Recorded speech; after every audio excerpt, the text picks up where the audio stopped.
Anne and Marty Sullivan before me, I'm so happy to have all of you here today joining us and the speakers who are part of our program. The title for our exhibition was carefully thought out in the program.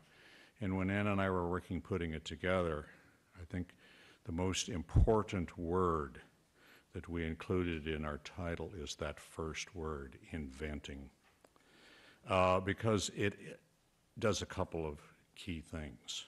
One, I think it alludes to Duchamp as an inventor.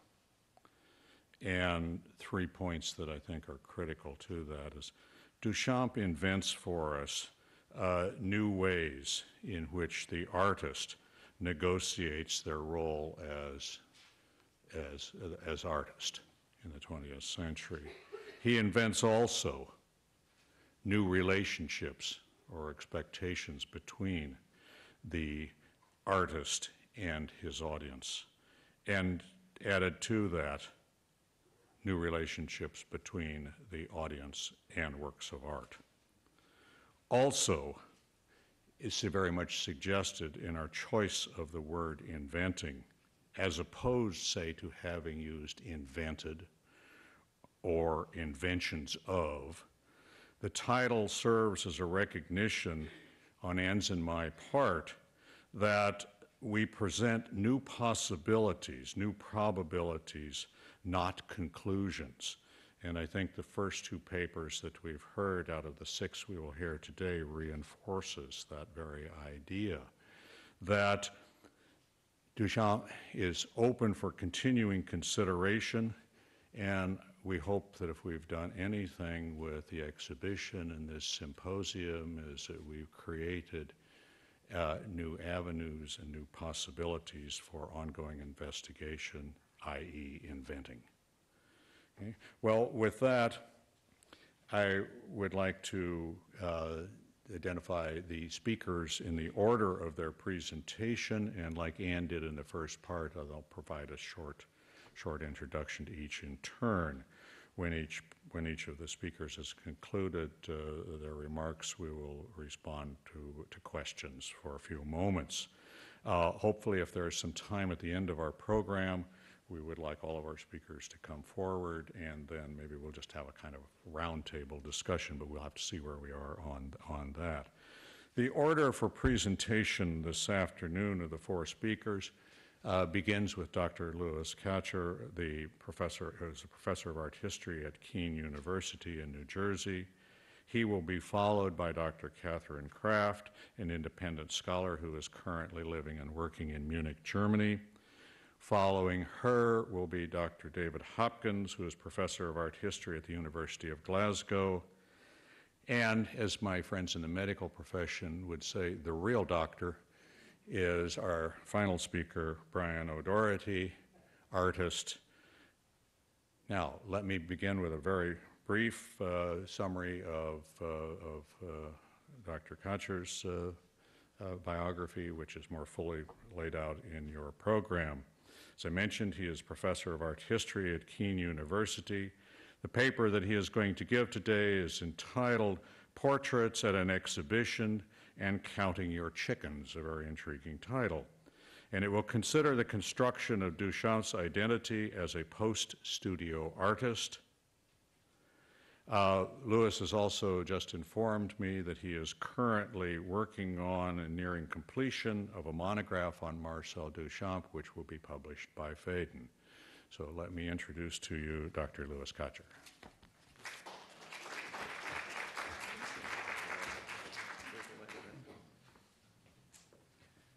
Thanks to the McManus and Goodyear team for the opportunity to try to say something that hasn't already been said. Oh, you just did that, okay. But I did manage to start as an opening trope the group portrait that I didn't realize was so iconic until all the speakers just assumed the pose in the break for our group photo at this symposium. So good choice, perhaps. Anyway, I'm going to focus on a rather narrow area in that attempt, trying to establish the portrait at an exhibition as a genre among the avant-garde, and secondly, try to evaluate Duchamp's role as presence or his absence in that particular typology.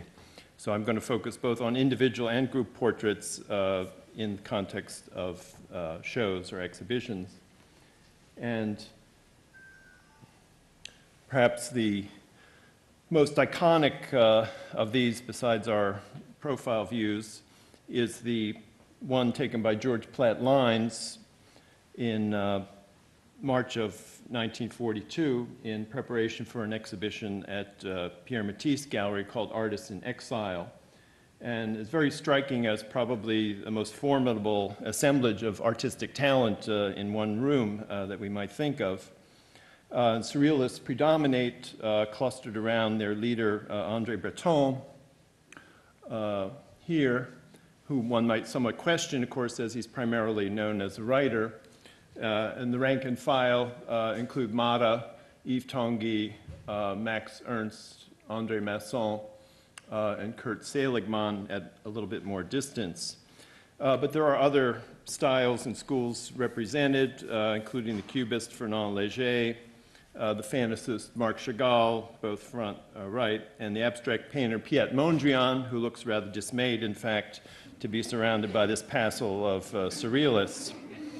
So their styles are diverse, so are their backgrounds. As Jimmy Ernst commented, in Paris it would have been impossible to gather this group in the same room. But of course, in the melting pot of New York, they're united by what T.J. Demos has analyzed as the exile's condition. All white males, by the way, following on our previous talk, became more conscious of that and quite formally attired in jacket and tie, pretty far from the model of the bohemian artist, rather going in the direction of the businessman. To restore this to its original context, this was a fold-out to the brochure in the center, actually not visible when you first pick it up. But it folds out this photograph. It's the only illustration to this catalog of 14 works, one by each artist. And in fact, Breton did show a work, a poem object, in that exhibition at Pierre Matisse. But where's Marcel? Most of the specialists here know he was still in occupied France for a number of months and did not arrive in New York until June of 1942, and this is similar to the Andres Gomez photo that's in the exhibition upstairs. At some point soon after his arrival, the Surrealist group gathered at Peggy Guggenheim's apartment for that group, iconic group portrait, including 6 of the same people who were in the Artists in Exile, which seems to me almost as if they had regathered for Marcel's benefit, or perhaps in a sense to enfold him in their group. Except now, as sometimes is the case with Duchamp, there are also women present. One of them is the hostess, Peggy Guggenheim, at the upper left. The other 2 perform a kind of distracting role of reflecting back the direction of the gaze that's been set up. So the back row all looking left, the middle row profile right, except when they meet Bernice Abbott, who turns the gaze back towards them. Those in the front, I think, were supposed to be looking forward, but Kiesler couldn't manage to hold that with Lenora Carrington on his arm, and she returns his gaze as well, while Hayter and Seligman play along and remain in frontal view. So there's a kind of rhythm in the portrait, of course, that's fascinating. I also, not having really been a sort of fashion historian, but do note, again, the formality of dress of the men, except for 2, Jimmy Ernst, top left, who is more informally dressed, and Marcel Duchamp here, second from the right, in front of Mondrian again, who's loosened his tie and definitely, if he wears a tie, it's not quite clear, I think maybe he does, but loosened his collar and has left off his jacket as the least formal member of his generation to appear here. And as we'll see, it's a very rare concession for Marcel to take part in any kind of group formation, symbolically played out as this one is. Peggy Guggenheim may have had her gallery open or about to open, depending on the exact month of this photo, but certainly was in the air. There's no precise exhibition occasion for this particular photo as strong as the Pierre Matisse. So one might go back even to the 19th century with Fantin-Latour's our kind of art history old saw, the group portrait of the Atelier in the Batignolles from 1870, whose title refers, in fact, to the location of Manet's studio, and it's Manet in the center, who is painting a portrait of the writer Astruc. Thus, we have the presence of artists and writers together, attended by an admiring and implicitly supportive younger generation, including the writer Zola and the painters Basile, Monet, and Renoir, all of whom had already begun to talk about planning a group exhibition, which, of course, would later become known as the Impressionist exhibits. Already here, the clustering of white males, all formally dressed, and again, in this kind of seriousness of purpose in order, presumably, to be taken seriously by the public. I thought also of Bernard's homage to design among paintings. Once photography comes into the question, it really sort of changes the ball game, and I think, of course, in with the reaction in the mass media, and so that the simple demonstration of artistic solidarity is also camera-ready for the mechanisms of publicity. And this was understood first and very strongly, of course, by the futurist artists. They were in a milieu of an increasing ability of newspapers to print photo reproductions, as well as the rise of artist journals, avant-garde journals, and little magazines, all to provide an outlet for artists' individual or group portraits. The top image, of course, is widely disseminated around the world at the occasion of the Futurist first exhibit in Paris in January 1912, all centered around their blustering leader, Filippo Tommaso Marinetti, in the center. Again, a writer at the middle of this, just as Breton was in the middle of the photo at Peggy's apartment. Marinetti, not an artist, still present, a presence inside, as you see below, I think, an image of the installation at the Bernheim-Jeune gallery, standing next to paintings by Serini and, I think, Caram. Futurists, of course, were the first to harness the mechanisms of publicity to presence of the avant-garde in the public mind. After World War I, one of the landmarks is the Berlin Dadaists, who casually disport themselves in the small room of their trade fair, as they termed their exhibition at the Burkhardt Gallery, amidst a real cacophony of posters, collages, photomontages, paintings, and mannequin on the ceiling. Interestingly, back indoors, not on the boulevard like the dynamic futurists in the street, but rather more in the metaphor of something analogous, I think, to the cafe, deliberately not lined up in rows, but sort of casually scattered about, looking here and there, sort of studied casualness, which I will argue is a sort of Dada pose. Also on the left, sorry, it's on the left, yeah, Osman on a kind of portrait, another that action. Interestingly, over their shoulders by others, so it's kind of just a kind of dialogue between them and their photomontages. Or to go a couple years forward, one of our art history textbook classics and one of the first documents of the Surrealist group existing, December 1922, Max Ernst's rendezvous back outside, and in fact improbably dislocated into some kind of strange and otherworldly atmosphere.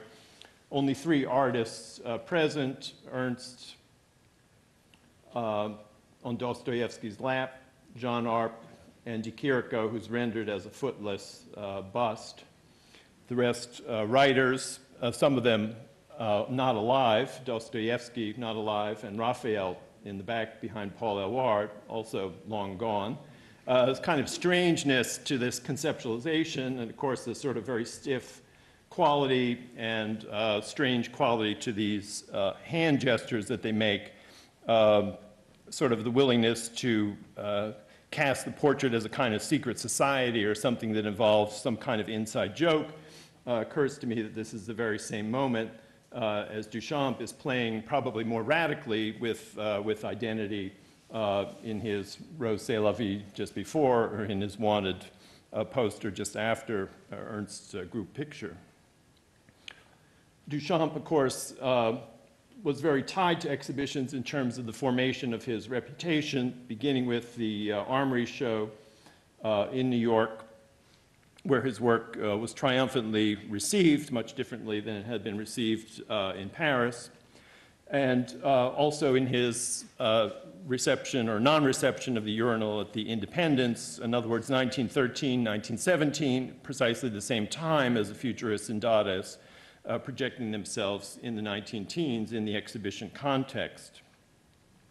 Duchamp's reputation was essentially established at this moment, being one artist to rise above fully 300 who were represented, crammed into the Armory here, some 1,200 or so works, 1,250 works in the exhibition.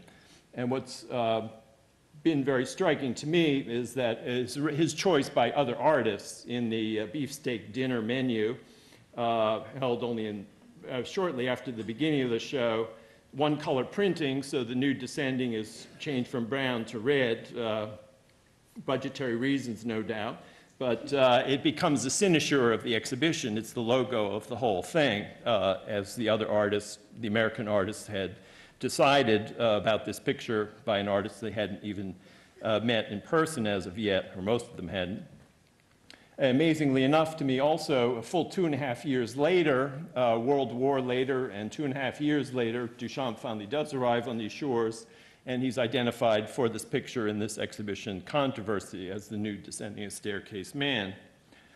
And I think that, in a sense, this photograph, too, I take also as Duchamp participating in the construction of his identity on these shores from the very beginning, namely relaxing on the deck chair, taking it easy, not trying too hard. The artist is respirateur, perhaps, just breathing, as he liked to say, or in a sense, maybe a kind of forerunner to the studied casualness of the Berlin Dadaists that we also already looked at. The other non-exhibition controversy, of course, was the Independent show. In that case, the idea of the artist magazine, the little magazine, becomes the important vehicle for the preservation and debates around the work at the time of its first proposal as an object to be shown. In the 1920s and 30s, as we saw with Ernst's portrait, the Surrealists start carrying on the tradition of this avant-garde group portrait on the occasion of exhibitions. Ernst's painting is an important one. Pretty soon, the collaborator on the Rrose Sélavy sittings, Man Ray, becomes very central to the Surrealist group as a photographer and documenter of their activities in various levels. They had, of course, published group photos in Révolution Surrealiste from the beginning of the Centrale and so on. This is a little bit later one, outside of Zara's atelier. Man Ray himself appears, Dali, Elward, Ernst in the front row, Tanguy, Breton, Arp, Man Ray in the back. Where's Marcel? More so, I think I'm quite struck by the fact that Duchamp did not make it into the Surrealist chessboard. What better place for a chess master? And the format here didn't require his presence in the same sense as the photo of Zara's atelier. These are all obviously individual headshots, cleverly manipulated to their white or black backgrounds or predominant tones to suggest the alternate color squares of the chessboard, and photo collage together by Man Ray himself, one of the few in profile, lower right.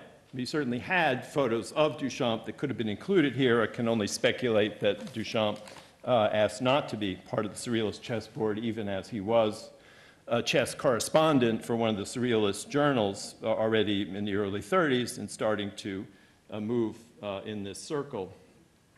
In fact, we even go as far afield as somebody like Picasso in terms of figures on the margins of Surrealism, or Chirico, long banished. So it seems to me there would be room for Duchamp here on the Surrealist chessboard if in fact he wanted to. Of course, a great composition, the whole idea of the grid here. Still stuck on white males, aren't we? The real breakthrough in a way, maybe on a couple of those fronts, gender and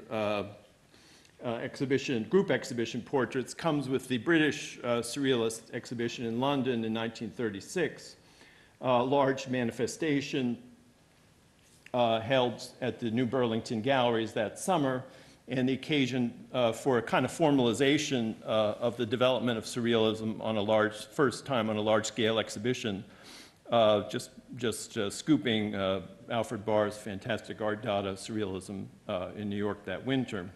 And it became the occasion for these quite formal photographic shots of various visitors from across the channel, this one taken with Dali and Paul Eluard in the back row, and visiting on the occasion of Dali's legendary lecture in a diving suit in the galleries, and the English organizing committee flanking them amongst the works. We see Miro, Masson, and others at the galleries. What happened was that, in 1938, the Surrealists put these photos together in the Dictionnaire Abrégé, the accompanying document to their Paris exhibition, going back to what I mentioned before, the Surrealist Central in 24, the group in Belgium, the London group, and the group in Prague, partly the internationalization of surrealism, but also in this way recapitulating the importance of the group photo in the exhibition context. But you see what they've done. Or do you see what they've done with the London Surrealist group, who had, as Englishmen, gallantly included the women involved with the group. In 38, this photograph was cropped across the busts. The women were all removed except for one, which makes it all that more interesting. Eileen Agar, friend of Eluard, is displaced to the upper left. And Mr. Rupert Lee loses his place to André Breton, who wasn't there at all. In fact, Breton and Eluard had been quarreling at the time, and the polite